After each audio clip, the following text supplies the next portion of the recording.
Hi, my name is Rosie Enyart, and I'm a public health consultant submitting testimony to the community in support of Resilient Bridgeport. Resilient Bridgeport is a coastal flooding resiliency and environmental justice project focused on the South End neighborhood of Bridgeport, Connecticut.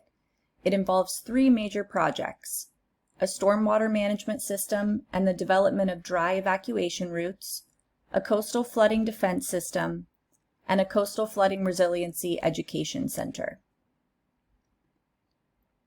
The South End neighborhood of Bridgeport is in a flood zone with poor stormwater drainage, aging and ineffective sewer systems, and during major storm events, there are currently no safe evacuation routes for people who live in the neighborhood. During Hurricane Sandy in 2012, the wastewater infrastructure in the neighborhood was unable to accommodate the heavy rainfall, and nearly 20 million gallons of partially treated sewage was released into the Bridgeport Harbor.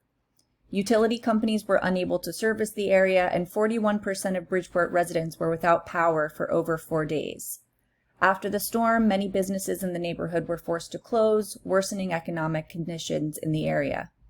Sea level rise projections estimate that by 2050, the neighborhood will be 4 times as susceptible to flooding.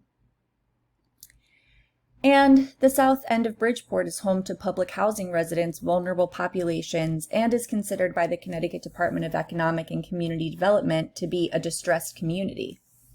I spoke to Dr. Shantae Hanks, Deputy Commissioner of the Connecticut Department of Housing, and she spoke to the worsening conditions in the neighborhood. She said, "I don't think the community realizes that it's because of the flood zone that you don't see more growth down there.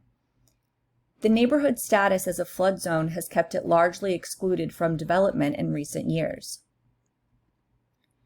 The Resilient Bridgeport project will improve stormwater drainage, reduce the risk of pollutants spilling into the nearby creek and harbor. It will improve soil quality, increasing vegetation and green space, and it will remove the community from the flood zone, increasing opportunity for development. And all of this will have a great impact on human health. Improved sewer infrastructure will decrease the risk of gastrointestinal illness. The neighborhood will be fitted with dry evacuation routes, helping people access emergency medical services and utility services if needed. That will reduce foodborne illness and also reduce carbon monoxide poisoning. The reduced flooding risk will keep people safe during storm events, and it will protect them from the long-term effects of flooding, like illness caused by mold. Urban green space has been associated with improved attention, mood, and physical activity, and so the urban green space could have a long-term positive effect on the mental health of the community. And the project would come at a very small cost to the community. There would be some temporary traffic obstructions during construction, temporarily reduced air quality, and a temporary risk of exposure to hazardous materials for the construction workers working on the project.